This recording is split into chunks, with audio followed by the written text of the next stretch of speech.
Ogie ne fa ahodie nya agro ene dwumadie ne hyase ewo Maranatha Miracle Center Adum 9 a.m. sharp anopa na anwumre no nso so 5:30 p.m. hyano so se omfa wo ho je wo dem TV ni jaihwe konyame asofo ina ase ne koje ahoden hyase ne kwasiada ena ebeba wieye Maranatha Adum snete nchemu ho saso na Ghana Commercial Bank the Udiko KMA won send fano na chiri pe enya yira kwan ena no pe ya no nkro edomo kwakwa wempaye simpaye obese wo dore na obese wo ye kese a fa ho jim eye the increase si ene anope ya kopim kwasiada fa ho jim obetima friend 0244613460 0244613460 ana 0208153-087. Papa, good morning. Reverend Joseph Jiva Sante. I love this man like something else. Afe se ufie ena oha no awie kode no akogina obi mpoma achi. Kwa TV no ebu dambaris. Ni papa TV ni so ana chacha. Ene obi ene o use black and white. Ene obi ene wa ototo na ukoto ni saka. Property electronics, TVs, papa, fridges, freezers, the air conditioners, DJ, it be a Wi-Fi, air conditioners, Wi-Fi, a inverter, and you know, and chicania crack, gas cookers, washing machines, rice cookers, blenders, kettles, home theaters, and electrical, Mr. And ya fe na cookie, it just say, one very great Jana Beshi. Cotton is acquired from property. A kamapa brands are who do in asshole. A doom as the calam canting pomo. Sophie Wesley Methodist is a triangle and didn't anymore. And our faces so be we and so a year a doom a year Belcom can Cassiano Kumasi Dino. And didn't you can pioneer 0244 266193 0244 266193 and 0500 309 309 0500 309 309 na se oyema tutu ache osade eyedimpa omo de omo nye bibia omo specialize wo ulcer okwa ho beto say fam second floor wala star we de chamso mention insurance can need denim obehu ye wo ofri mention right about her afei bibia how bia oni padue nim no eye full clinic e bepoa dem mo be ba osade a ehwa woni su briu ye mututu ache wo didi na ose wo fe ase bibi san mrim osade Dimpa Natural Health Clinic 0246 744 744 0246 744 744 and 0245 1184 34 0245 1184 34 Asebu na what to say? Nyango padu. Bibi aboko. About chances here. Mami kwa umano so na mene. Honorable Eric Opoku and Joche and Komo. Eric, good morning. Good morning, Winia. Now what to say? Amai ni nyamia tumu na kwa huye na uswe. Me huye dodo minia. Na anopay me ba wonchaya. On say why a ranking member spokesperson when it comes to agric. What do you want to tell me? Mrashebeje fie. Yamsha manifesto o mampeni John Dramani Mahama di tucha. Efa kuayo any kuayo nyuma ye can say agribusiness. E dey na Ghana for nhwamanim. Ebetimi asesa ye kuayo ne kuayo nyuma. Mami nti anopai. Yo, omaye dey di kameda wase. Se utie ye manifesto ni ya. Ade ayera mama di tu gwa kese ne se ye beye agenda kese pa wo man mu a ye friend say agriculture for economic transformation agenda. That's right. Agriculture for economic transformation agenda. Ye say ye betimi asesa economy no ama o man na gina brane pa ye di agriculture ene beye ama ayeye. Omani dia ni betu di agriculture aye amana ye ye. Ye de why agenda ni say no. Ya outline your objective. Ye say agenda we eno na be ma yama ya so dia kwasi boni friend food security ene be ma aduane abu ama obi anya bi adi aduane no bu a o say aduane no san ye fo na obi ati tobi because aduane no bu na ne bo de obi ati tobi a onya food secure afin so o say aduane na ye bu no ye aduane ye concern about the nutrition that you produce aduane quality no ipa dia ebeboa wona tetemu ene afei ni safety ye dey free farm ho eba no so ya bo ho ban aduane ye kama nipa obedie no onkonya problem bia afei ye di agriculture no enso beboa ma ye di anya nwuma ye di beketi enwuma ama mantie ne mabawa anya bia ye afei ye di agriculture kroya so ebeboa ama oman ye exchange rate na aye basa ko na wiem no hwa no exchange rate na mahama time ukuta $1 na ye 4 cedis no ene aye $1 ka krem na do 16 cedis ama nyuma nyina egu no ye betum ya culture som ama e dia bafom na be aboa ama Ghana free e ka amne ye ni mu e dia be na ye be bibi e fe no feed Ghana program feed Ghana program no say ya social program ahodo bebre wo food Ghana program na say eno na be ma aduane abuo and the feed Ghana no ye botaye ne say e wo say Ghana aduane e bebi no ma mu de yetimi dua eti e wo say ma resource of agricultural sector ho na yetimi dua aduane ma aduane bu ma Ghana ni ba bia nya aduane bi se be ya food import bill no dikai de kan aduane bebre ba no e so bete wonim say we 2024 budget na Yaw Boamah say afiba ku bia Ghana spend over $2 billion and they credit ya ba omemu so we check $2 billion na and they na ko 32 billion Ghana cedis and they kra aduane nko ama they aduane ne ye kra mako ye kra ntos even now tomato producers and exporters no the data be bad on say tomato na 2018 ye kra $99.5 million epi Burkina Faso no they say a pagan mu a Ghana kra $400 million and a different Burkina Faso e de ba Ghana entos nko Ghana Producers and Exporters Association data no entos nko a when him say 2022 emekwa na was yedi no mamu no na was nya be 314,000 tons Ghana Nigerian producing nyina it you spend $354 million and the crime ko be supplemented the yebian wanzi no omaine me no ka say eye poultry ya wi no mamu poultry aba semso enkoko ya wi ne hey ye win Ghana nyina no Ministry of Agriculture report to our budgeting. In fact, the president at the budgeting by the parliament to say 2024 budget no Ghana to produce 4.6% out of the 100%. Okay, 100% no yet there a new 5% cra yet there new 5% 4.6%. Whoa, now on my Omano yen say the asema yamano nyina yie no say even nyama basic things that the nyama man mu no the matter yakoya eti we know what is the agenda of because me hu yeridua vegetable development project bia aban no ba be ye dey e ba be ye e wo ho eti eno no e kire say yeridua no Niche. Yaridiano, a vegetable development project, no, Yaridiano. Yes, I say, yet dedicated that project, no, at the amount vegetables.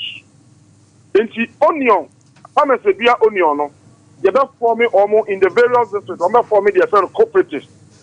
I'm a dear tomato, you're not forming almost into cooperatives. Okay. I'm a dear Mako, you're not forming almost into cooperatives. Now, you're forming almost into cooperatives, we are. Nioma was from the piano, Yadibema Womo. Okay.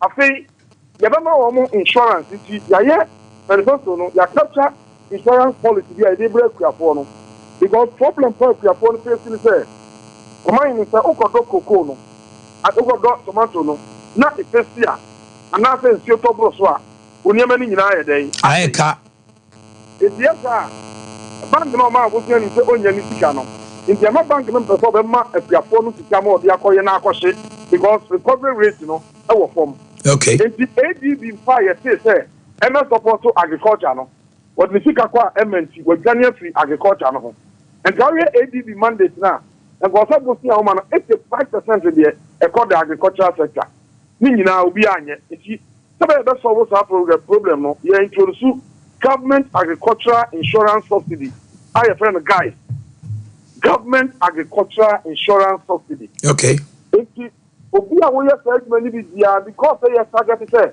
you be produce no more na ye import ni mo ni no ye be ya insurance on the amount wo na buy subsidize insurance na ma ye fo ama kwani na tia ye now so ko ye control ko ye yende ko ye mako ku de dia vegetables nya do ani ade nyina ko cooperative mo na mo wo insurance a eni afa ye betu anya botia ama ayeyi okay eti yansha poultry no I say a very major issue eti poultry no 4.5% of production in Ghana is way low. How are you going to increase production so the Abia by the end of the 4-year term no now the NDC government has been able to raise it to about 30%. What is the policy? Your policy the big no you say 40 farm to table project. 40 farm to table project. 40 farm to table project no.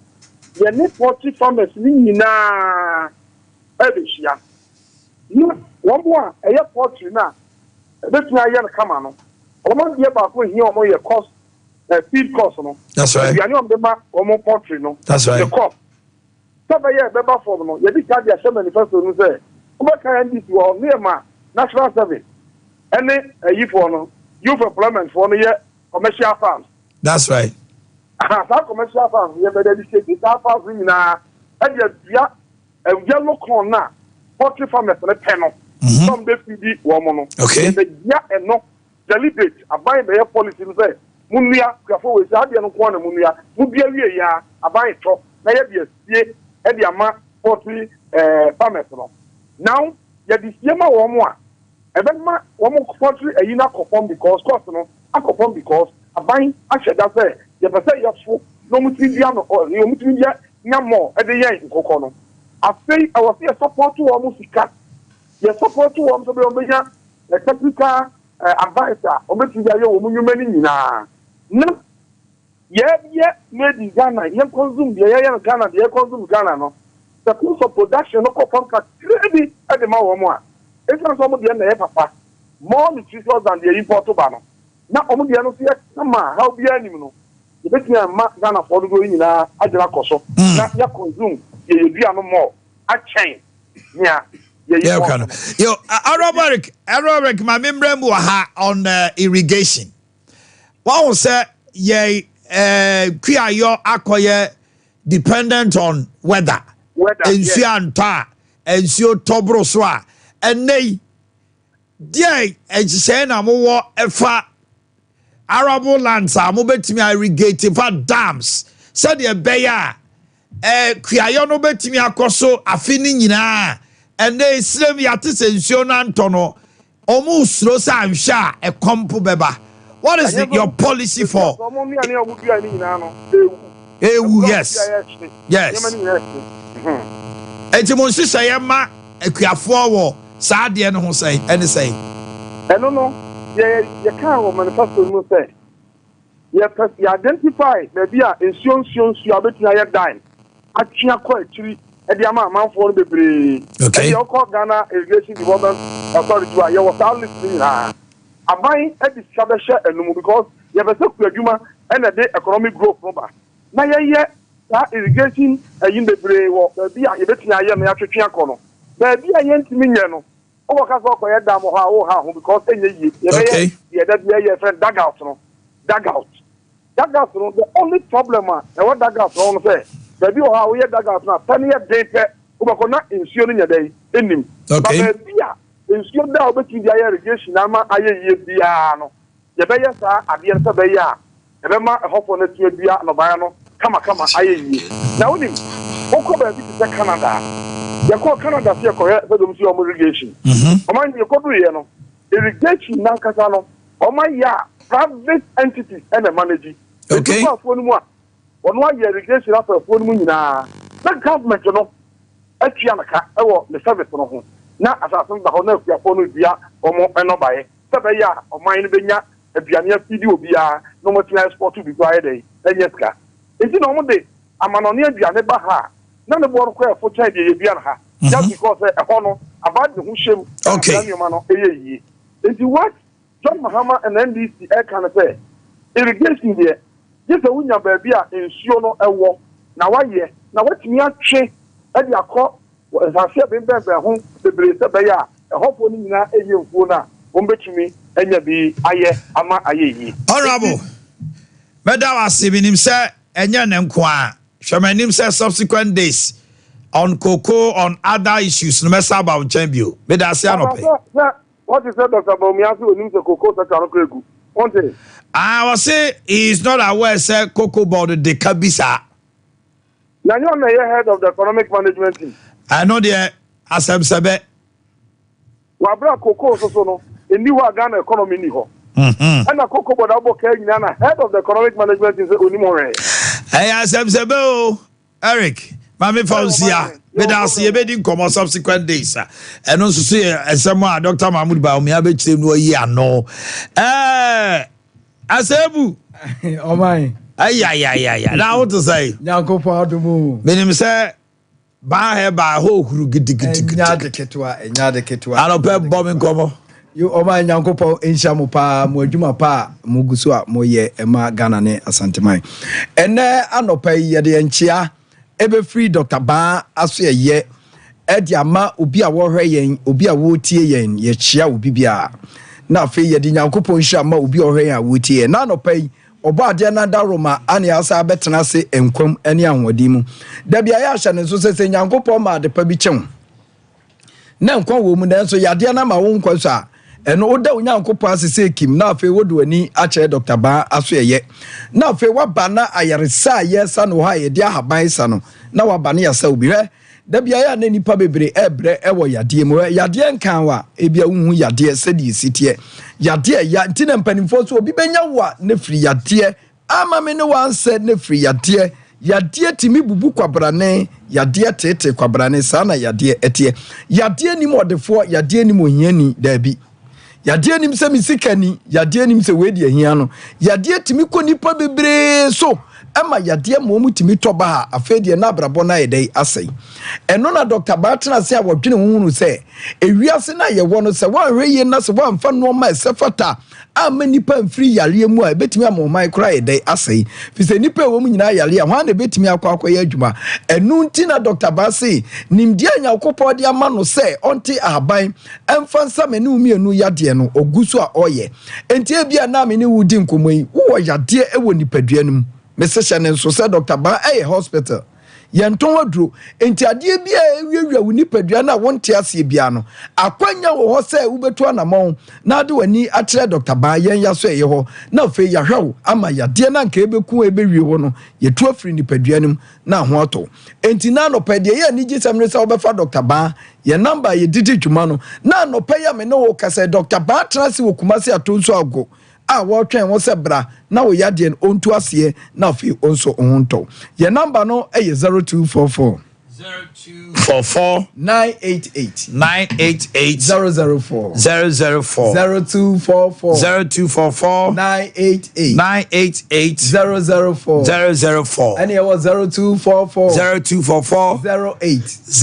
34 82 0244 08 34 82 Shannon so say number we Dr. Ba number wa we television na de TV na so de numbers me nsa ni nyina dia obetimi afre enne se wo Dr. Ba na de ye kan nyina wagya ba bia wo nam na wa behu na wo ya de akwa Kumase aye kasa free ye wo Kumase atonsu agogo Kumase atonsu agogo Abai hospital na si atonsu agogo no na chi ana Dr. Ba yen yewo afa wutwam wodu ani kire enkranso a ye was Spinters Road 18 junction Mese Shannon so na hunu se Accra ye wo baabi ba ko pe bia ba ko pe yes Spinters Road 18 junction mesrew obi kase ye wo baabi a mesrew sinihu oye kromfo obebu no okun enti Accra ye was Spinters 18 junction eho ubekwa akohu Dr. Ba ewo ho enne anopa mi ni udi nkomo mesrew weda na change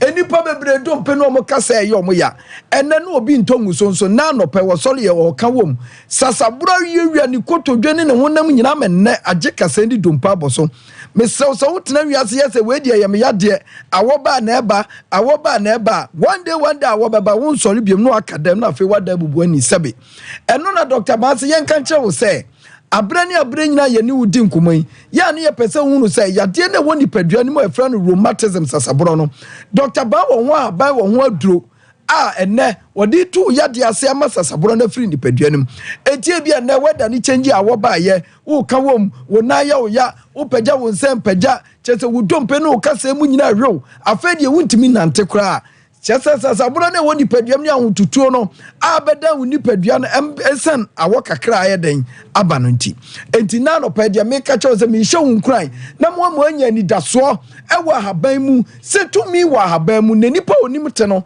eye Dr. Ba ono na ate sa haban na sabe ode be sa yade na ewo ni padua nim ama ho atowo enti obi asasabro yade edi ni nya ena no pai on pagya ne bag no mfa na ni nkyere Dr. Ba so eye ho na fe yentu rheumatism sasabro no emfiri ni padua ne so abre bia me se ye bo ka ya bobo so ache say hospital ho asem ne yeka enti ye sa yade ahodo ena me no kasa arthritis yade no age udompe no kasa no so aboso amen na wa aposo ye oya ena me kasa obi pagya ne nsem pagya na beti opagya mpagya eye ne ya asemo o ka ne se na menyere enso me nsai mi pagya obi dia so na beti na afa dia beso ne kontine no ameye ne ya wo hu de oye ne ho mesrew ni nyina ya arthritis na abehye ni padua nim wo de ba Dr. Ba wa ye behwew ama sa arthritis na ama waposo wo joint ni nyina ya oye ni nyina no ye behwew ama na ko obi ne nsanten ye wo sei no okwa mu kura na okwa mu ankwa obi dia nso ayi apoti ni nyina chese joint na o ya dia be wurawuram ni nyina sa ni da so de ba Dr. Ba wa ye beche otumi wa ba mu ni ye beche ayanse tumi a Nyankopon de adom Dr. Ba awiyemrem wo Kumase atonso ago a wo se nipa bebre yade amanako ena me ni wudi nkomo afa obi a ne namu dompe ana kasa ebu eya hye ne nso se ne mremu de o kasa ebu a eye Dr. Ba o ye nkonko nam na papa ba ko no first no otwe na enne me se o baketoa ofa mobile for ba bi obewura yi aba no kura wuntimi eno ma asesa jai tetensem no na papa we de otwe na ena me nipa bebre nsa no omenan asai editem Dr. Ba say said you to me wa ba mu Nyankopon de sa haban na dom no nemrem wode sa yade a wode to akase no se menua bia wanya nkwanhia wonamu dompe ana wonsem dompe ba bia kase na buo bia no wode ba Dr. Ba ye wo kwanya se ye de bosome pebeto wo dompe no kase ama ho ato ye yi adanse ye betumi ayi adanse bebre ye nim nipa bebre moto di wo mo hwe wo no ba Dr. Ba wo na ya totoa ye wo mo nya nkwanhia wo de kone na baabi na nso mo tie Dr. Ba ba ye ne ya ye nan ni ye amani nyina agina ye amedem die nyina afiri wo so enti na ebia wopira ewo wonsem ana wonamu dompe no na ho aka hunu so de baba Dr. Ba ho ne ya de haban atoso ama so ho ato dani danya ya na nkrofo busi e number no eye 0244 988 004 0244 988 004 so fa number no na frɛ eye Dr. Ba dia wo fra se wo dompa na wo kasa ho aka no ye behwew ena me ne wo kasa yi obi o haw pa e wo ni kotodwem obre da bia ye ka che se nipa ba ko asisi a wa ba asasi so a waji kotodwe yade afiri nipa bebre ho a wo sa yade afiri kotodwem eye Dr. Ba hwe nipa bebre me yi atitru ni yi for pa o mo be wura Dr. Ba so ya enne omo yade ye kotodwem yade afiri omo so a enya de keto me se da bia me ka che se Dr. Me yi nipa se omo be kasa se oba se na tie ni atwa kire se ya anka beje wonsem na de nya gidie hunu se de ye ka no se nya no kura anka na ye jaika ye free bon kasa ni kotodwe so no ye da so ka enkrofo bebre beka ye na omo agaka efise die tumi ne wono ho no eye ba heba hospital entie bia wotifie wachina bere wode kotodwa nante de o kan sa bambu aba wano mro sa ma mehwe ne nso se enye aduro bia be no makoni padwam na ekosa yade eye aduro betimi asa yade eno na woso wonom eno na sesi e wo Dr. Baho enti obi ani kotodwe ye ne ya se kotodwe no achim ebia eye dede eye gogro deda bam amane na ne kura achim aya nanta oba Dr. Baho a ye dia haban ne to so ne ama haban ni bi adura no nansane a yasane ubehu se ho ato na ukotodwe na eye deda ache ani nyina no na fe nyankopa da roma atene fi so obehwe Dr. Baho poma nkrofo de ba omo kwa omu gya ne ho no enya de ketwa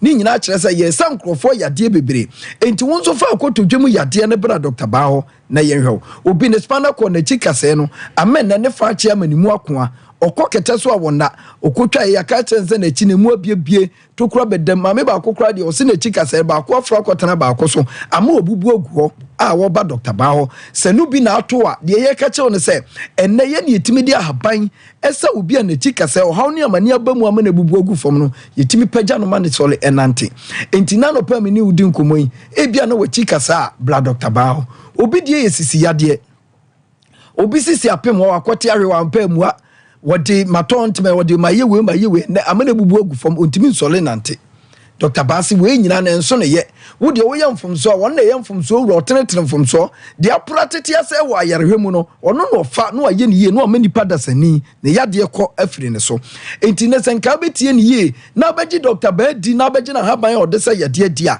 usisi na ye o ya no amen na wuntimi nante ama wo nante tena se kakra na wo ho kire wo no wo ba Dr. Baho aye dia haban betata sisi na chi ama ye obi ewom bia no afiri mu akọ na se amem na me ba ko Saturday ofiri doma na bae wose me ba me pa haba ne ye de teta akire no ne ye de teta ma me no nso achi no wosori akono Dr. Banyankopon hyam de mo ka bia no mo ye de teta wachi 20 minutes abesole no usisi no ya de bia wo mu no ebefiri ho akọ enti na no pai ebia na diabetes yade esichire yade defo ebetimi am yetwa nipadua wo nan ebetimi ase wudompe ebetimi am nipadua na ye basa no enu bi na ha wabrane mu abibidro afi obi pressure wa no madura na chese ahuri kosoro ni nyina chese de wonom na nkosi kwan brane mu abibidro ebetimi am nipadua no agire yi afi enne obi de ye osa yemkuro enna ye kodidi anope onipa da sani ba ko aduane to ne yemu abuei aduane antone yemu abuei so oda na dwene aduane nsine tifia na adane asem ni nyina da ne kura aba ne yem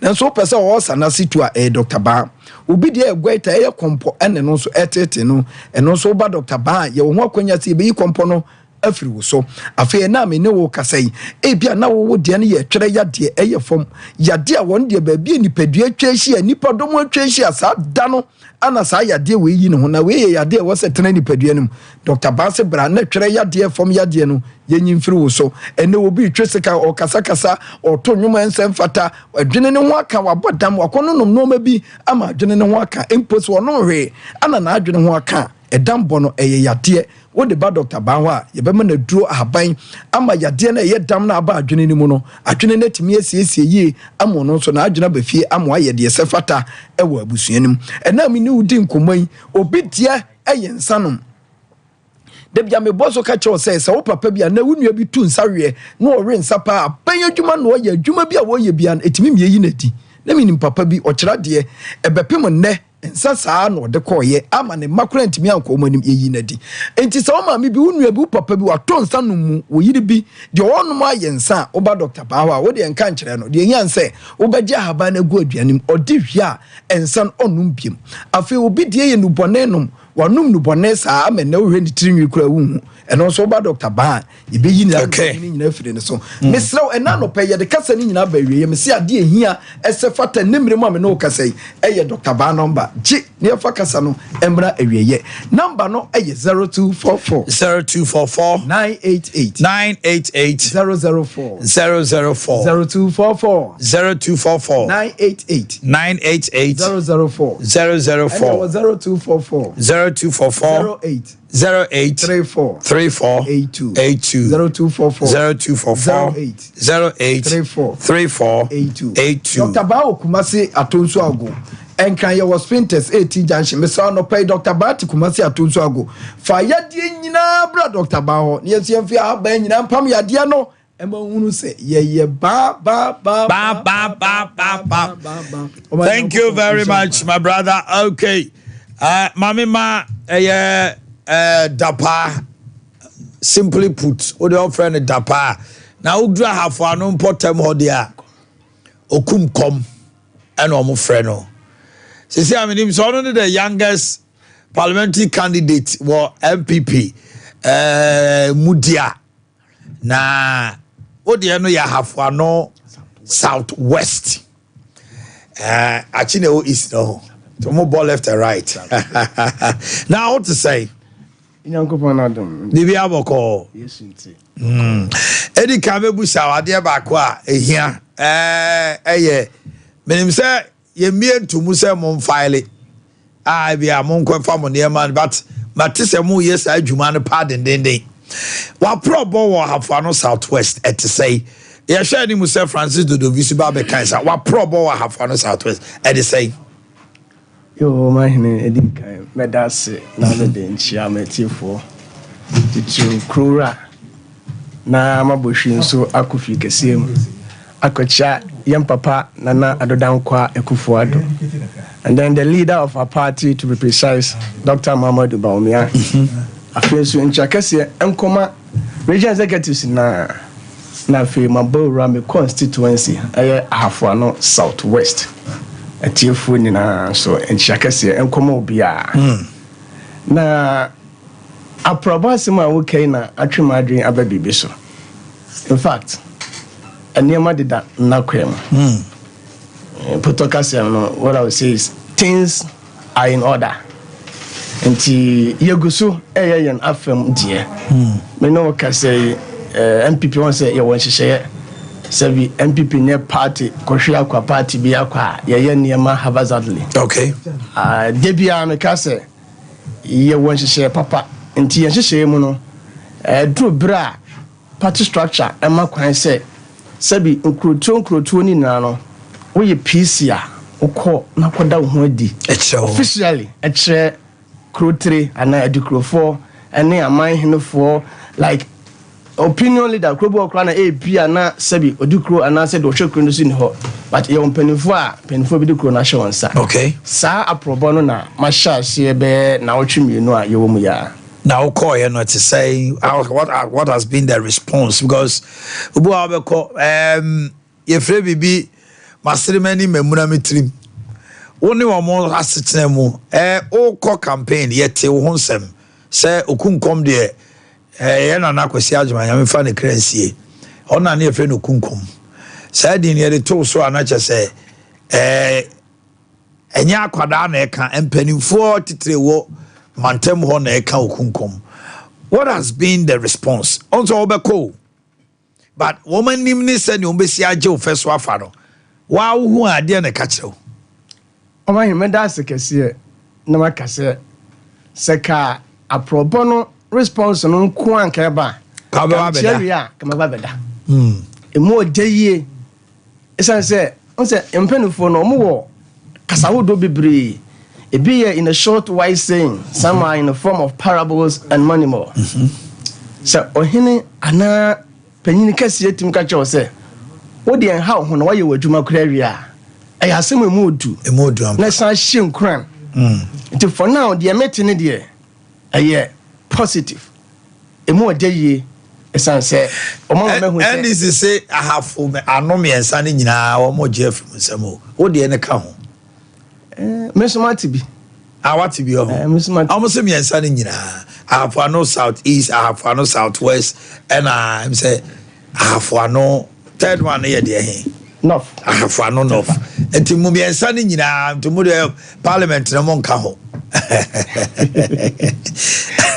And I never was there was a mo and Menum Page. When you just said, yeah, Omotimi, a bit try, silent throne. On say, Sa party no normally initials no credit can enemy rate me fee. And now and there may be a or more ya sabi emfa pere yemma. Na ye deliberate ade. As such, ya na mempesenka meka o masem bebre na ye wakasa bi say no ho nesre. Okay. Knowing very well say ade na wo kan no say it goes contrary and tisa ene de wo kan eba braboko anase kese pa nanso wodi to enkrofo bitrim say na za obeti ase a anase wote a sa kasa we at the incitement kakra by because the leader of their party say washe ombo say any fair or foul means be to grab or get a seat they have to come by mofa sa me fan say astem statement here a free omo a leader ho bae no eye niam bi tan and you know dem hu ne say he's just creating something but young papa don't drama no mama why creative in a way to do baby a ono so timi adamure fi say maybe a twem kan say sometimes do baby a you tran tro kakra elections bi o san ya kan okra kakra so hwem a hafwa no entafo mi ensan asema okay here is the case ya ode ne ntro no ayeden abewura ho kakra edemi ne say opese sabi timamufo na wo ho the 2% bi na edi na chi no omonso ne ji kakra santa ya na omoji areho. All right. Beba on chema me ni komo kakra. Mr. Francis Boy, a tax expert. Omampeni Ade Akye in the person of Dr. Yaw Boamah say obeye say bi afa tax ho a obema Ghana ni Togo sa Freeport say no abem ebi mu fi say jama do niam befa ho no kra na yenjika yenye enchiremu fa what is Freeport.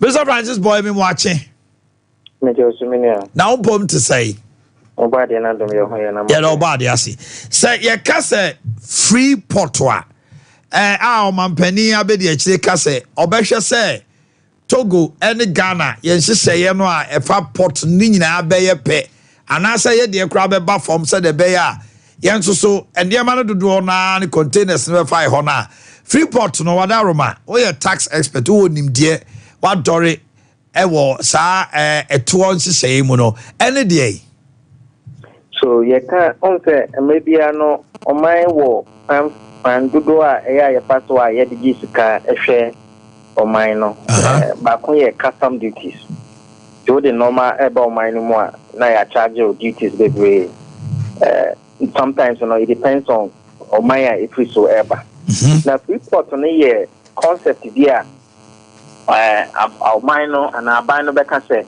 what the normal ebe fa ha na say wutumi edi nhye bia media to kwan mu this wa men yo sa custom duties no nti ye ko Togo a nhye ba kwan wo no say me kra normal every Dubai na me de ba be go Togo na say me kwa ko clear sanka me ko me fa je no akọ clear normal na ma me nanka ma tue duties no nhye wo Freeport ho no say wo de ba ho na say won ton ade no ewo oman no mu dia na say custom duty no ye ma won tua wo ho they say me call normally no say ya Togo jeans na ya Ghana kokofa no so ko of Ghana kokofa odru enam say obi akwakofa ba Togo port na nipa no enyan clear na me so me kwakofa e dia ba Ghana no first of all e kwan no 80 ama me nti transport the door tanka me de aeroplane be call Dubai na UK akwakofa ba no nti say me ko Togo na me kokoto sa agents na ba Ghana nhye wo ho ne say because say makwakoto wo Togo na nipa na ode ba Togo no one ton wo krom ho one ton wo Togo krom ho ntino duty e sanka ban no gene no wonje na wa ton no e ba ne sai na mto wa nipa na ode be go Togo no won tia duty wo so ntino o ti say no normal boy kakra sanka o tia duties e ma Togo aban na anka ode sa duties ni nyina be ka ho ama me na nka me so makwakoto na nka me so me de bagana na nka me so ma tia duties na je say normal ne boa na e kosoro by na mto no when tia duties e wo so ntino ebo na efuma me nti me kwa me de bagana na je say me so me de kakra bia to so na ne bo no so for sa nti sa na Freeport system no etie se wo sanka wo de ba Togo na wo yi e de akotogo krom van say Lome ana flawo be bia okwakoton dia anka aban no a wo Togo no beje duties e wo so nanka ono so wo ton one nanka the account, but because they say it's free ninti, because they are not selling it in the country where they imported the goods, the price becomes cheaper, and then anybody who comes to buy then the price becomes cheaper for me. It's a free port or not. Mente wa siye wa hana betie for no so. You're breaking it down. Fane say me makra entade akọ Togo port. And yamana me cry no. Ebi a 20 feet container no. Mi yi di abagana. Ejenem say mi yi abeton or Ghana ntino. Aban me ma yi ni free. Charges bia ni wo say bia metua bibi kakra. Anase ebegu on ma me ne shipping company no sika wo say metua ma na betua. Na emom custom duty say bia Ghana ha e de daso levy one tax one no aban ne nyime ana. I say shipping line the ship no na dey no one buy it by me so obejo. And sika e sanka buy edge no. Yeah, even custom duties. That's right. The emphasis is tema. On say wo kraka back tema porter duties ni bebre levy. Obejo dia bebre. Di sanka tema free porter. Sanka obi epi Togo no kra no maba. Na wo di bebre tema porter. No man ye mani mpio. Port ho na ye mani mpie. Nanka obi free Togo aba so me ba beto no man wo nchen. Ena mte no man nyam pie nti. O beto a aban Ghana ban enjeje sa taxes na ye twetwea no. Nti nipa no benya nefo. Onya nefo a ono no betu no de akotogo. Ena mte wonya nefo no ena mte kwan na free from Ghana to Togo na enwa nti no. Still na airport ano. Sanka free porter mitremo enka enye free porter anka oni ne beba. Anka Ghana ban bejeje taxes ni nyina nanka osadru Togo so a na Togo for so asage ne taxes. Sans that video or the back room about beton. Okay. Now because of the concept of free porting into no Ghana buying will forfeit that taxes on. Wo yi free so pay na say nipa no dey no man buy no. Ono ye Ghana ni. Nti nipa no dey no man buy port tema port no ye Ghana ni nti waton ya obesanye sika no sa kwa fufuru aba. Nti this is like a budget custom duty no. Ye beg tax nipa na ono mumu ye business. Ghana ni business na wo ye no. Ono mumu na say no man e cost nti ono mumu enya mfaso. Na abayet mi agisa ni income tax and a business tax no. That very well. Enti Dr. Miade no. E say automatic taxes no so anase ye ba be ye free port. Uhwe ni manifesto na manhu free port o meaning say bia nra mantinye ntie no nra na oka free port there but uhwe ni manifesto na omo de buy na there omo say ono no there no a reduction of custom duties. Ntie no nye free port. Okay. All right. No obekite taxes no so the taxes we have about 22 different taxes. And we also be free na what it be so. Say tax a custom duty no crampo no e be 20%. E be obekite so about there 10%. VAT no so e be ni nyina kra o kambo is around 22%. Good for say o kra no maba ultimately more than 50% of the amount now utia e be o kra pa e brosa. Okay. So no na o say oba obi be free so say be ya duty na de that no man na ye kraba no ne bo en cost sir. Okay. Mr. Francis boy medasi. Mame Emra da pa maka say honorable da pa ho na ye twetwe nkomo. Ye hwe nra Dr. Mahmoud Baumia me say unya abreti no. Sanso na memory da omampani John Dramani Mahama so e de nsem betu twa a wo kire na ni so ade hunu so oba first 14 days obebie ordinary ministers ne omo apa wo no beko na shebe fie by 90 days one form na buying by 120 days no your niema bebre ho no ma obeyi free ho levy obeyi ye betting obeyi import duties bia ebeboa ma ejema ahehan wo mo Dr. Mahmoud Baumia so de ne dia betuja mami tio we MPP ni what is the way forward?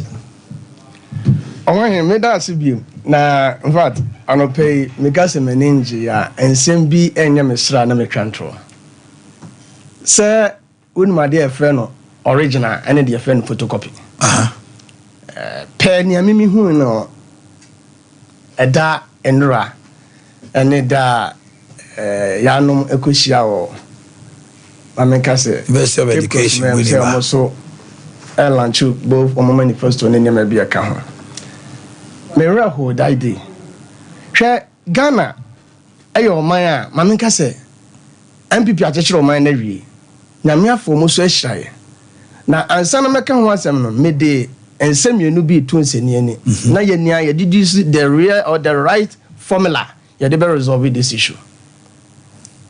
And Chebia and yen papa nana adodankwa akufuado. I can't say or bontwa. Na Ghana mine entie na asem se beto yakoma so a yamane to me.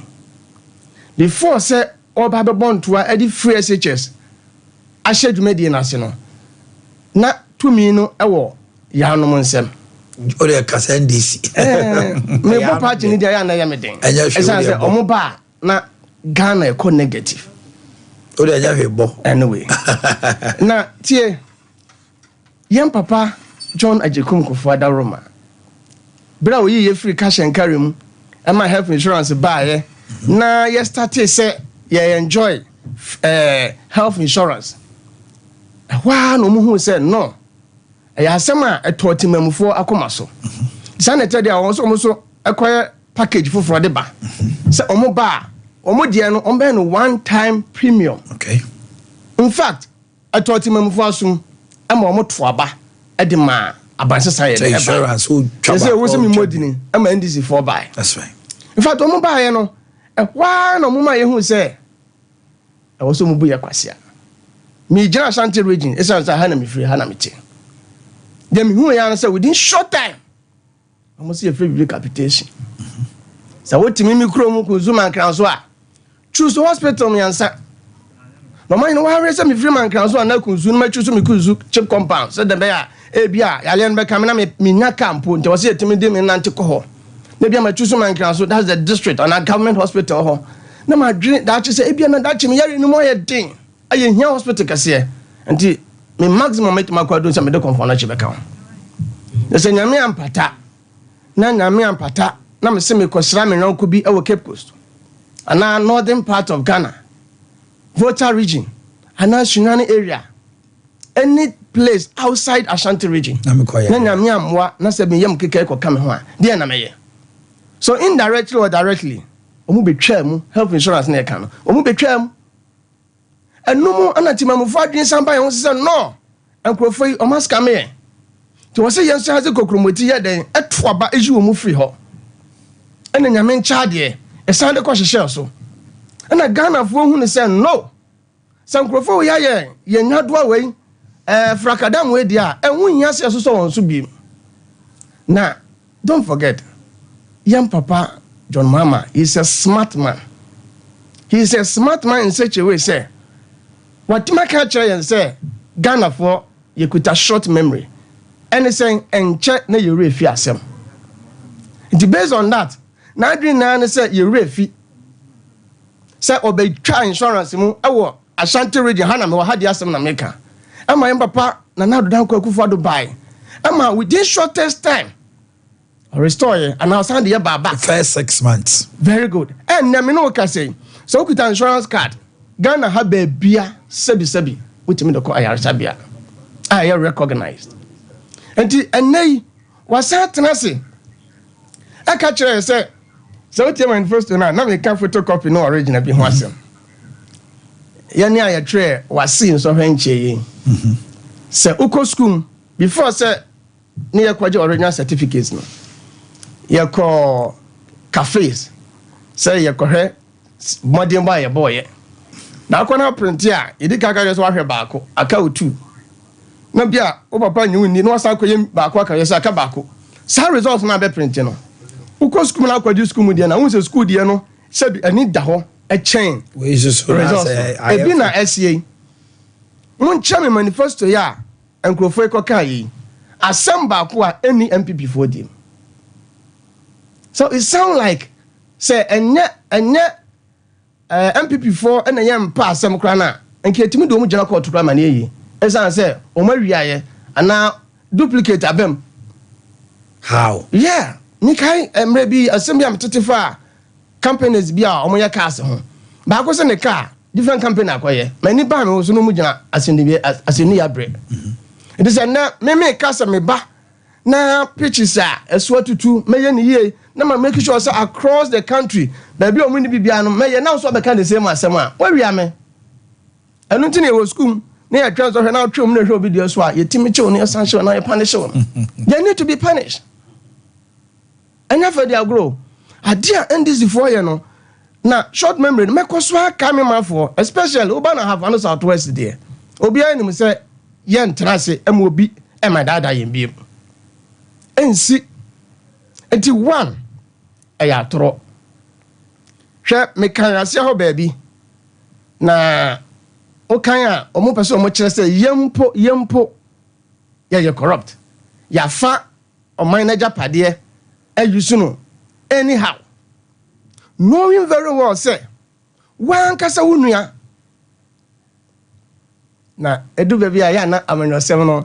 Say, when did you break a crasa? Obi behawama, what can the answer say? Yaka, young papa, Mahama, at time of my japadium muya, baby and hair, sort of box I tell was a man. What am I unia? Say, I didn't tell no quabusium. Nation property and state property. Yetimi anasa enti wa wutu sa na mo no asabi anya pipi aban a wodwene timamufo ni nana ho a ekanne ono ne nabusuafo kwa na esa nkwan nyina at aya box site bia epia me pesa so edam ha be pia mbasa so mia me krom mbasa so na edam be pia ho papa we tell ma wonia na nyame so on pebo no so no e wo se MPP aban mokọ na mokọ ji o man esi ho anhweye na me mankrofo we tua so ye de be ba na nye papa enti obi a why post street property ho ban ane ne o pese enko no kwan de ko na busuam kwan na ka edi o man na bro. Now also we our first one concerning NHIS. Yeah. What is the second one? I will say almost sad because your mama Ghana Mapeni Dada say free SHS no it has come to stay. Oba obey improve or the TEU, NAT, NAGRAT, SITAC, any university for penning for near Adina, normal trans, normal as Ghana education, I'm an edimu na including free SHS. Very good. Oba in the ministry pa. Me tram for Ghana men na with reference to Niesida. Oba azandofo Bible ma was say ne de owaka no osuro. Say o ka kire me say free insurance and health insurance. Oba mama nya no one time premium a wonya bibia wo renew biem. Na oba ye wo betwa mu a. Na wo same person a ye di free SHS ba wo ye placards etwa nom free education 419 free. I have it here. I'm at mama bo amatimamu for wo man mu nina hunu ne ekoso nsam mo ka fa free SHS one. And tell no one who's at 20 mam for trim amafo ni age. Na sam serious be a wo me constituency. Me wa NDC executive member free SHS inti Head of Education for chairman as man me can help my money program. Every so na onim ho hwe. Ne ba wo form 2 wa piano man akotwe BC. And don't forget me ko chairman mathematical instrument. Me hwa grani di na say come here. Though me was school near from atom, but we deal with you, we need to cram me atom. So how come? How did you manage? I can't know tone. Or so pass it, why never fast and trends or any beer. First, such no a beer or no other party phone will be trim. I will never lie to you. Partially, I'm exposing him, but I can't go details. I see what funny picture our papa. Me papa no say, hey. That means policy manage home. And I'm going to mean kind of cry and I'm with D sabi leader biachi eye ne ansem fata. And the next end this as a party, omunim ne mayo. They know but eye need home. And for now, short memory no say yedi kan ho ba ko say health insurance ya. Ono ne be di atro che say ye ni na chi ne oba. Ye renew biem na be ka forever. Amem na mum de ba ye no say otwam. Ewa Ashanti region. And then was said be a mama and say free education na osabotage anane na ninje ho na ompe no ono kura so say oba obehye kana obobo different components o mo beka ho obo ya eyetoro yan ahafo no southwest for the yedika hu say yan twe kura enye ize unnecessary nka kura back when pure school fees plan na be 5,000 when pure kura no person tima boarding school for a term no what did you no pay anumre anadwo a wokoda ne NPP adawroma enkura didi oba me ho no ma o say me only one government secondary school, that is my class secondary school. I want to call it. You tell me did 4 times. You want to do kase crown and then 3 times. This is na yes about betra and unu bi da. Nti na say aboa serewa or gene background no we yin anya den ato nchen. So what they call their way ni so obema health insurance aye one time premium. Na obi anya renew abiem. Na wa ba betwam dia. What is the guarantee say? 1, free education on mami twam. Me there na Muslim in other communities nasem. Hwe oba me constituency for instance. Yawo a kwan from People's to man council. Yem papa John Ajikum ko for Roma. Se me so meka se bra obedi akonnwa no. Ne first kwan we ye no wiase. Me constituency. That is my council people so to tapa. A kwan sabi an expand life. Yeah. And maybe so I expire. A tram I will end this person. But was to buy na accident is in a biwu. A month for boy press conferences. Baby. San come be tie you sufrem pono my day. Or my be have an southwest for. And see. Me no ka say NPP aban ya na ba. En nyamia da roma. Ye twa kwan so through me papa Covid me bona baso. We said we see about kwanim. E ba bi okra he be na trillions. E kwan so the one to any makro ye fe. Jafano southwest say yen say be ka kura e fe ho e wa Ashanti region ha because of yem papa Covid kwan a NPP aban e de amana o ye de amaya. Me no kasa wo kwan no so. Na me dom ya me say enu 7th day of December or before na kwan no so na yetu. I say a kwan a process. Currently yawo jumadi bi to say health insurance we first agenda 111. You see MPP abana develop Ghana ma just say o kan na agensemo na no me call tanoso ana me hu abofra wote kwan ho o man ne obeje say abofra no pipe bi da na furu ha me information ne che say ehọ na mpo se obedidi obenum so a ye de fa na de ama no na me busa me ho se aden na mo na betena ka kwa na mo fa no to hospital how funa so mo ka che me se ye pesika de abofra na akọ abrochire ni akọ na surgery na busa se Jari tell him say ye ni sa enema ni bi wo ha na me betimi de agya abofra nkwa na am so we de mayor inquiry kakra me friend penifom kan bi e wo mo ye party mo o say dapa na won te say agenda 111 side media we ne de babedi ana and then you see hospital me ni say sabi even kidney problem and now issues bi a mani copy so bi no ye beba obi achiche fa no ka amana ne nkosa ne yare MPP aban adwene oman no ma obi a ena so mfa so hwe edu baby a ndisi fo no gu ye ni mase omo yade no e de sei oman no asa gu kromuni ni na anaso oman hu ni na ho fi hwe na no asem esi won me constituency menim say anya hwe me opponent and I'm contender say kronum na otie na man council man anya adwempa abase omo problem na omo so ehu se wani apia free krom at least ma wudi ni nka krono ti omo we agyanan bia kronum ni na ye ni ba bia ye hu yi nti onkrakra odo nka so nko ye new one. Do you know how he retorted to that particular question? Medium maybe me wo opposition. Now, I want to say woman can say assembly members me know okrumu na NDC for. And about could no approach me. I will do it. Because me so me new opposition there, but me now by adwuma. I'm even a student. But kakra na me that to me some no, me pra me some abekra. Because obi free crime by meeting our man crown. So it's a district capital. Man can say na kro bia keke. No pe baby no hu ye no anya bia. E dey din na okobo a kire Ghana for. Based on that, I took the initiative and I'm resolve, my renovate, come. Me really am in the park hotel or Jijiska. Will be a go me and this never my name say or no or by Jijiska cock. But I thought it why say it is going to serve multi-purpose. Both the MPP members, NDC members, and other political parties. Obiabe enjoy.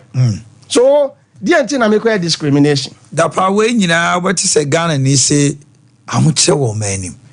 Then I buy no Ushamo manifesto. What are you doing to change the narrative? Because what to say, I buy na yadi and so economy no you much say yadi. Numsio chan ope. And I say oh the umbe to me I am my infing of Chimungo Tenfina will be sumran yanshe. Well, I hope Medase Kakra. In fact, you will assembly of honor. Advance a Dagana for so from that you me go see that me and none be brave to us. Service as a nana me bete. Me bury us me whom a da sabi to me for akase. Well, because my head will be so enjoy pa. He will be a bury us if grad here finding him who be that. One, so would see me papa, Dr. Muhammadu Baumia. Measures are good for ma. Comparatively, within shortest possible time. You see, the thing is a gradual process. In fact, 1 week, 1 day, and ma or mine answers. It take it time. And to prepare a good sweet. So what share and maybe a trim. There was this issue of unemployment. And a course I will Ghana ha. Mekai first day. Na mi bisa say I didn't know obi raise course what tenafi. And this depends on almost someone no IMF. Omako akwaje Bosnia. And based on that, omuntimi mfa nipa entua ne kabiem. Meanwhile, that was not the time I was going for Sasika Numpo. But Osha and then Yema see here say Ukraine, Russia and Tokwesi and Yamama Yadin our man Sabreno. So if we are going for loan, I'll be in support of that. And even Brown Medical College says it wasn't appropriate. But currently, this is the time. It is so far so good. Utie young papa Dr. Muhammadu Baumia, things are in order. And now, yan shabo MPP, Ushima, ye bibia ye kibia ye pain, ayanokrasem. But the idea is exaggeration bebem, propaganda bebem, Trenano Bakubia, a circle so me constituency. Efa district park be so te sem kofobia kodo di abode ayandisi for the leader obi a wo pe position yadi naka MPP for them say can be no mind now what do you do quick naka wakoye na from there naka what tag ye me team any no mo the park ye forest emprempe am no ka say me twa park no am guso ye nhihye pa me di bedua me green glass me twa ni na wie na green as ogu MPP for no mase no it's a man can so township no na gu kro na ni mase ani ho ahemfo e mo so am mpanifo wom Christian leaders umani na gu mase because mo ti kro mo ho nti oman ne de said ye work no said ye munina ya kan ho abom MPP PC fo ni na kan ho abom obia de collective effort anima eda na akwem he say bi mo class start o mo ka say ampa e de mesesa changes ba o man no yede ayembre nti utie ya saka kan metima ka wa amembra on chai Francis akwaba medi the producer you must say BBS you quite to bit kakra but thank God you're here mame entie one pay on the manifesto and the issues coming up mame we da say for so fan chairman me ba fidie me kai tai be pay say pro one and pay kana tai be pay na kafra ko pay bi e she mama be do yi dapa akwaba de ba so sam o se ho na aje o se me na o je de o beti ya se na ba mi je o mama why papa wan some na wo ti ha wo ka no Mami Joe. e ba say as nkomo bi na wo ti kwakwari bi ase na wo di na some wo ka yina no emfa kwa bia mu dapa wo na opesa wo koja afo no southwest for na mu parliament ndi wo ka asemo e beto de pasumu the gentro na wo twa wa no and this we cancel health insurance one if Or say a central region almost the capitation. Cancellation. Partially if cancel it. Masaja de church. Oh man, cancel. Mami break akra said the bear obet me. Yeah, this is radio. I want better only masama wo misam. Now we are capitation, I don't the partial cancellation. What does it mean? Capitation, capitation must say. No one make just listen carefully. I'm listening. Okay. Capitation it say yaw. So okada. Sanga bi was from hey. Hospital ha. Yi baako. So what they say? And just ma okay on ferry kakra. I don't know ni baako. Dapa. Hello. Na man kra so ni baako. Hello Dapa. Yes master. Please. No floor. What about there? Ada man kra so hospital. Man crime man in casa. Dot everything you want to read. Now yenya time. No. Regular there. Mami why? Dapa why? No. Mr. Unima there. NDC. Dapa. Oh yes, I Moame. Mr. On say when you break kasapa. On short time, Mami Mono. So who disputed the maker and I said, Francis, address me and let's move on. Anti-capitation is just to regulate the system. And almost shall say Ashanti radio. And a hospital no from the chief compound to the highest. So hospitals were said there who school down or kindergarten primary now they are there. Ashanti Reggie has no we share within the hospitals the doors. Every chief compound has one nipan a doors now they are there. So they started. Oh boy, Accra na doors. Dapa. I don't work like that. No, listen. Oh, so we are what? Listen. Dapa, listen. Dapa, I am one person. The next time I'll be Casa Abia, you will not hear it well from me. Nope. To you, it might be in trouble. Man, can I say? Now the part of public cannot tell me. The public is listening. And I'll say, oh, Hanuma, Abia will Casano. You could no, Mr. No clarification. It does not lie in your mouth. Let me do that. Program we are supposed to close at 9:25. I have a lot of things also to do. Mama Okwamanakasa, give space. Not Francis in Casa. Why? Not dot to everything that because TB, every word of Bekasa. Where do we go? I don't like my programs like that. Please respect my chair. As I have said. Thank you. There be Ochantra, TB, Ochantra, no officer and Tracho. Because 1 year so I know so much as who's only patience, which I know you have. Francis Mavintil. Me, I will not glorify him. That I mean glorify him. Mavintil. I glorify no crime. And there's no iota of truth. It needs you be cancel health insurance. So I say capitation and just say Let me move away from that. I will try a cancer and a NDC de. On my now. Ye woman say, one cassa winning, 4 now ton say. We do man now, we know, diesel now ton say. A gallon air saying, wow, may be you just up a parliament to do a turn out to 2 foot room. But how do you should know this? The pumping for people groom how. Penny 4 or more lima. Your friends come and crew mamma who rollins part 1 for Munina Mambo. Over time, Ibrahim Mama said. O mampeni edi o mampeni edi bibi bauxite amano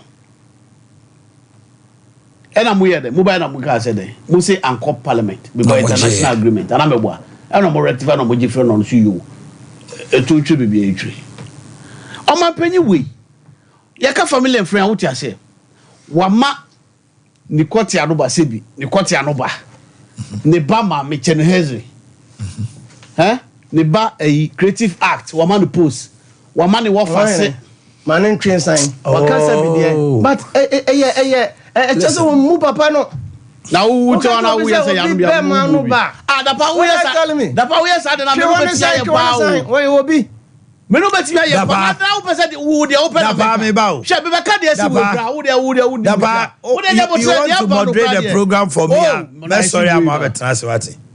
Mesin na do amane kwati anu ba. You like this. Sebi no kura ba yefrim. Amane kwati anu ba. Position. What are you talking? Dapa. Now what you say when I kaka fine, that word courtier should not be used. Francis, word like courtier on the airwaves is also palatable. So that word and I was so get but the yamba and in your nino please you're not helping me. Come on, Francis. Where's Francis Kase? We are mayor LPF. Sorry, Francis Mabinti. Someone even the description of the mouth President Mahama. Now we can just go here. Who's saying Koraza? Jack na me dem come asa na me ntoro come. Mabinti Francis. Nipa ogu o man we pai na nado. Na nipa ogu o man we ana busuafo. Nipa for example finance minister wa ha. Ha? Bedi eto anya executive secretary anya na busuani. Bedi eto papa wa Gimpa council. Bedi eto mame. What are you talking? Ye ka obe ka say na Ibrahim Joma ama baba mu. Just bawa enkwa eno bi obe deputy transport minister. Onko na busuani. Ibrahim mama no onye o government appointee bia.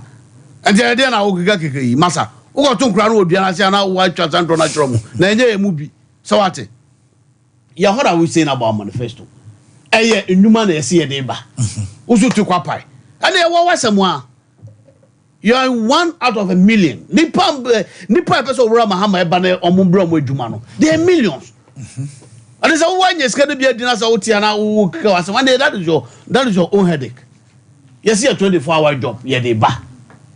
And the Ghana statistics, Amayati say, Mahama na unemployment rate 8%, and then I'm 14%. Oh, by your cost statistics to statistics. Then you say between Sagav Benwi and Mahama by the end papa. So I just say, at your bab or the Jumaba, Amanipa Baye. A baby anopa, area, Ayumre. Where the body where did they? What they all call Ugo Duman Krasua, no go jello station hall. No go say a Juma will be the banner and you. What are you talking? You see, you better cancel betting tax. If you say a brand here and then Juma ye new ho. Bema super sky there, up to the bottom. Oko betisa man you any Real Madrid boy, man you bet. That's one year's cry. Says Caravan, so also better. Also bet tax 10% also. We are going to say a buy. Yes, a buy a year for 11 years ba umia etiwa wa ya so be na o kan ho bi 11 na cabinet no onye vice president no ada ana said then 11 years na so je o se me ba na how wicked can you be say un grow for bread we say menya me na me ba mu dia and me nka ma ye nyifro atimodini be na sin sa Dr. Bawumia asemu ni pebre e wo 11 hu utua uye mumua na ya tiw 1000 Ghana 2000 Ghana na ya tiw yes ye ba ye be yefro ozuze me dem me ba me so ma be yefro what are you talking malamba obia etimodi ben na etimodi we pa na wo ye head of economic management team enne mprempre ya no se wo catch finance minister se masa Ghana for bre edwuma ni ho se ni se ni mo ede enti mun yi eyi 11 free o the co-parliament enne na ya ye be yefro. Mama tell the guy Jesus what the president and Sawaba be Ghana ni papa. Who tell what the president? Who nya papa? Nano one man father uncle Bobby. Why you ni papa? When the country says obey the president and what you ya papa. Enti yaw, sa tax ni ya be yini nyina fu. Na MPP for no ye ka se my na omo no I don't know. Sa eyi Guta forces ya manifesto na yaw. We met industry players who. Yeah. Omo ka bie wo mo adwuma ye Guta for ye share omo e share all other groups omo mo input na dey manifesto no enye dey Dr. Omieti wa okika sama se o chichiri Ghana e wo wiem no Ghana for mo asase so ne niam ihe omo eno wa sem na yeka. What is governance about?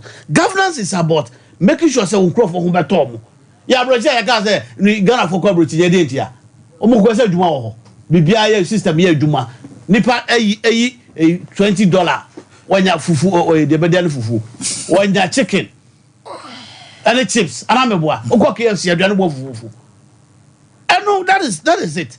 Oh, just come and graduate secondary school. Who did it for 4 times? Secondary school, we're not gonna hire did it 4 times a day. Kasaka said the Kwara said the Nim does it. Won't penny more what Ghana. Secondary school banner, who call Ghana. Fitting a brain fitter colonial master. Every secondary school. What is it 4 times a day? And call abuse of the human body. You did it 3 times a day. Anopa, area, and numre. That is the standard in between. When you snack, be enough fruit to be and no the power no memoir. So what is it? Is our call Mangrasu Secondary School? You did the other Mangrasu Secondary School. You know we want. As a man, I would tell you. It's a manifesto where you think it can cure the mischief we find ourselves in. Yeah. Say economy. Yeah. Yeah. Manifesto no bet me abesanema. Yeah. Manifesto we. Anything I say reset. Resetting Ghana. Yeah. Resetting on mine. Yeah. The on mine. Jina ye. They are shasia to 2 years. Sick and some crack. So what I say? I'm on mine. Jina na so. Na the omuka ke no mo. So where did be a jina ye bema? Wasika no wadi bia o man sika no omo omodi o man sika bia o mefiaba. Francis Ade you TB many times. What is the difference now? The difference is that this time around we mean business. The last time I didn't mean business. This time round I make. They bet you out. Me say we mean business. They will account for it. Na PDS mo Jessica. Taxes grofo light bill mo jibe 2 months nyina skala wa he. Yeah, actually, when you say my investigators today, what GGG PDS, one mark of formal companies, Marco try East Legon, a formal company, some of the J electricity bill, ECG Muji, Aben PDS, movies, 6 months, 2 months. 6 months, you pure, the big crack amount. Suddenly, I cried and called that, my Jessica, Sigara Wahe. Sigara has could be a bicycle, be a idea, if an echo, I consolidated back one echo. Because they a fund. I want consolidated for Sabe. I want any consolidated farm. We can track it. Good practices. Enter the mark expenditure. Be a young woman. Sasa ujiska we are fatua, uji we are fatua, internally generated fund, and no crown, and mrada. So I said, I think 1 more or more a D or minus sika PDS kamu SML, yeah, or more a teacher contract, a more. Omu iye ibiano omu didi esike nyina no everybody will account for it.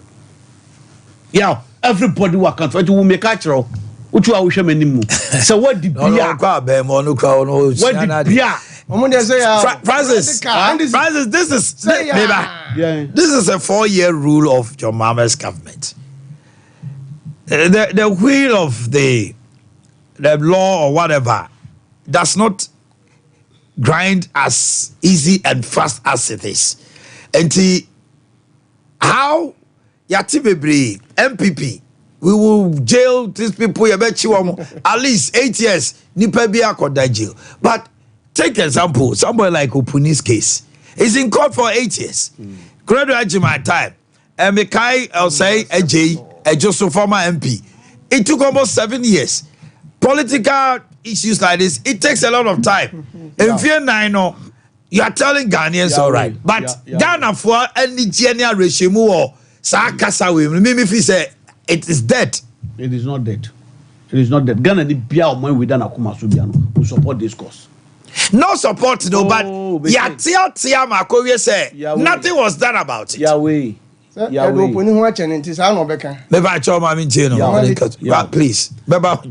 You see, this time maybe Orama the first 100 days. Yes. Yes. So on the PowerPoint now they're more. Yes. That should tell you say 14 days. 14 days. The cabinet. The name of parliament. On himself. 90 days of formal government. He's working with alacrity. Nigeria is alacrity. Yeah, alacrity. Yes. So here to then ni was already 4 years no. Sa PowerPoint within 40 days now they are doing. These are the social contract on Ghana for ako.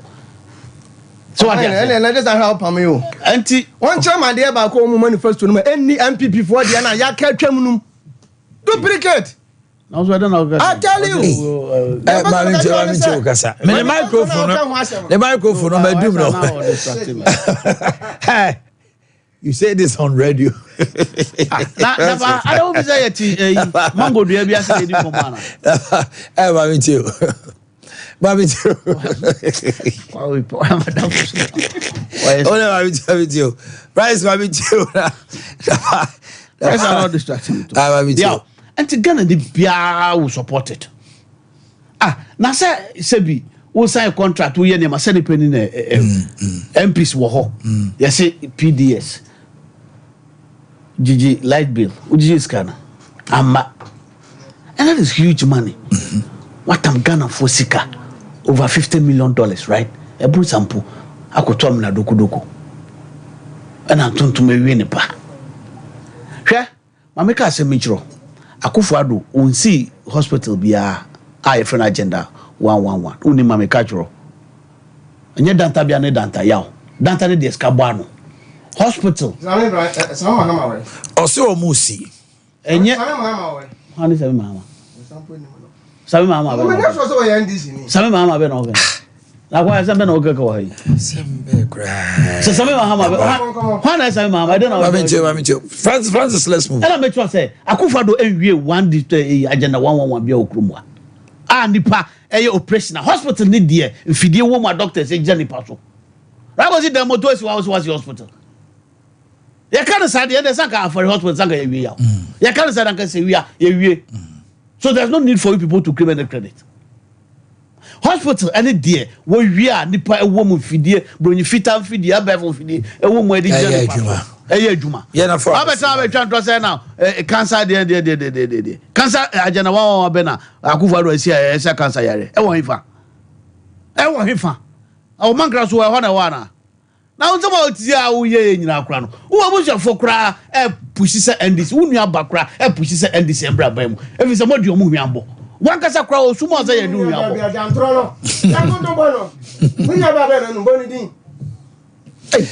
okay Francis wrap it up mami na min koda pa yeah until in all this there is hope we have to reset Ghana no man be generous ya munyina munim say na do bae o man no sika atoba ti say enkoyie everything all the sectors are Greek hifa economy nankasa bibia enkoyie now the power to we kra unu we to da na usuguye mu by say upasa man for 2 abama go DMPT won't mean you party man but one kasa kra usuguye mu party amani pa aduma yo me constituency eyekunsu community man. What are you telling me? Okay. Party o mani pa 14,000 aduma ye eyekunsu community man wo party for di mo dodo de who visa Ghana for constituency say NDC for omani age MPP amamwe ho because we've created job opportunities and they are enjoying Ghana nyina no nya this morning. Okay. Okay. Ghana say kwa na edit Daba mama 5 minutes about community mining. Daba mama 5 minutes meet you Yo na that's it. Na maka kire minua NDC ni say waya ade nanso oma pere ye de fe no kre eno no fanye politics na ba so doing no obekọ na animo wa abrabom knowing very well say young papa John the man mama be say yam boss health insurance ye kon one time premium na wa ba abaye say ye free big capitation na wo gina ha ka kire me say ye so waso ame a choose hospital wa ha Mr. Man, asamna wo kan no enti wo free say there say NDC from po mudi wa chibeti asam we no ma so say papa o ye party band o kan e de say NDC need to constituency na wa chusu man gran so wa chusu tabre na wa chusu konfanache na yare akoka no sirem atifido wo say yam papa no down mama say hospital na chusu eno anu no Mr. Man asama okay kan ko e de who catch him say $20 etimi to aduanu ma odi a day $20 na convert ko cedi na hwe 320 Ghana cedis and you are claiming say is kaketwa na wo ti bibia say na wo de okay na da hono say na wo $20 kra na wo timi didi free $20 wo me say wo ti bibia say o e 3.2 wo ti bibia say o na wo $1 $1 na 60 cedis e adepa e kasa kra wo $1 na 60 cedis e adepa now we nim dia okana ya make catch on say you don't know the economic implications you are talking about say Akufo-Addo aban enye hospital bia no see hospital agenda 111 we do one my honko environment no sabi yamu bi yetu kwai kakra ne standard no UK America Germany ye ni so sefo eso se hospital bia. What's your single one? Oh, see. What's hospital no? Kwame constituency. Chame single to punch ade ba ko a. Don't no man a bind time. Wo ye kyerɛ me. Now we politicians. Now figure out one Kumasi Asante. Just have fun for the nka hu. Asante. I see. Asante. For muntie. Akwana me na hia no. Wo se na ye nkwana Asante for. Entoma fa hwe ama ho man fa ama. Enu nti na mo ka je se mo de ko tal kra betata ye kwa so a. Ye mu no. Ya di short memory no. Ghana man Asante man muntie na mo hwe no so. E san se nkrofo no. Afei na ma say free SHS na. Omo twetwe placard say free education for na omo do choose oloku no. Omo ba betwem say omo ya health insurance no. Na ya need da ho. This time run. Evidence based politics na ya no. Ya nya ne say koli do obi atamu. Say no ba kukuku say no be to twede no. No. Don't try that one. Kukuku. Ya tra ho. Ya kira dia wa ya ne agya so to aba. Ade an na do dan kwaku fo do aba ya ma yan me ka me single me ho out. Say ya na for no southwest for there. Ya ni aso, ya nya kwan, ya nya hospital, ya nya kania. I tell you, extensions are back. We've enjoyed. Ye cat for crime and yaje, oba your constituency one my first chrono. I would ye and now yakuta community mind ye wokunsu. Me am quality ajiba. Happy before this phone and akabom ne ye. Me no kasa sesi ya nya say ye be discrimination be say be microphone. Go and ask your party chairman. He's enjoying over there. Now who abu starting galanze now won. Listen, I am that's what can be. Now won. Who we ask can say me this can be a men femla. Me ba we ask my ba adwuma da. When you dey say and tronko na mo say na mo twa chene ba. Some case me say what question say me me dey aba. Me say what dey bia. I'm even a student. Hey, now what dey massa? Ya pa kronfo no wi ade. Wa ni kasa gegegege. Na ma hin na twitwa jo ne. Rani akona fa. We nyina wonyi ma ho me ba sisi a. Ba mi ni mi ba.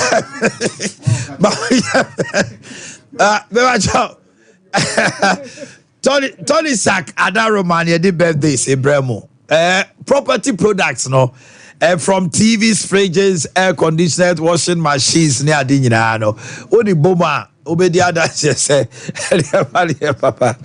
Afei Mamisha birthdays no. Madam Comforter Zuma was Sokobai. Uknu was Kwame Bonsu. And na woda. Madam Comfort, Uknu was Kwame Bonsu so ma trinkwa. Sansura Mrs. Ariche Mensa Bonsu. The wife of Honorable Che Mensa Bonsu. Mama Yama trinkwa. Me papa, Mr. Alexander Akwa, New Asafo, 5 Block 2, Kumasi, Ose Kofi Akwa, CPP Regional Youth Organizer, National Youth Organizer, Ose Kofi Regional, Ose Kofi Papa ni. Oh, I see. Also, I Director of Communication for the. Yes. Ose Kofi ni Papa, and then Yamautin Ose Kofi, Papa, Georgina, and then Wawoda.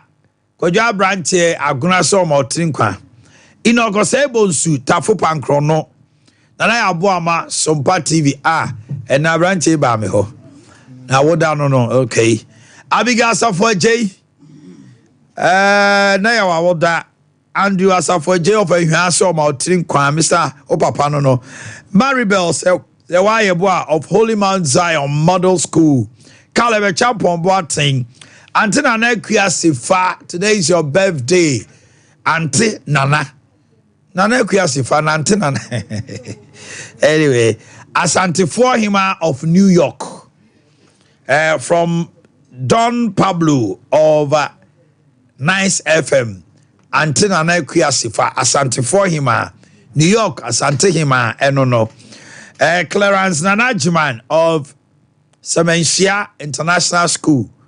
O papa ne o mame etiti o mame Genevieve police officer o swame afei nana de pa ban ye boa o mame ye Martha o so ma otinkwa Wendy Owusu Brago nenso ye wawoda na Ajua Bright so ma otinkwa Ajua from Bright de here brutal na say hwan But who come bright up for the initial?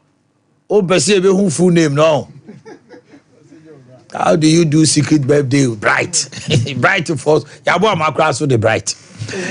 I want the bright. Bright Yaw Boamah. Okay. Yeah, wrap it up. Because I don't know the Elvis. Elvis Dapa. ELVIA. All right. How you go? Francis, you wrap it up your time or so. Mami till finally on the manifesto. Yeah, until finally. Uti, mamika se micho dapa. Ghana na menu mienu nyina timu no. Nkrofo bi ba chichire o mwuko. Kwa akoso bodam no. Kwa me nkroma na si yo megwa. Nso 60 years ye nyina ye di hunfaso. Ncho man chichire no sa na ite. Na do the free SHS aba. Your mind ene ye chichire. Nti waba free SHS. It has come to stay. Yeah, started here, but it was on a progressive basis, days to days, kakra. And I want to me, and I watch it from mine. And I would overwhelm me, say on my money in school, the beer start. And I also say a bar, yaw. You be university first years. Polytechnic, stress free academic user fee. Yeah, no, I better be yaw. Let me make crack a sabimu. When you for share, say you may especially in my party NDC. On my brain, I want to be my radio subu. It's go for Babaye.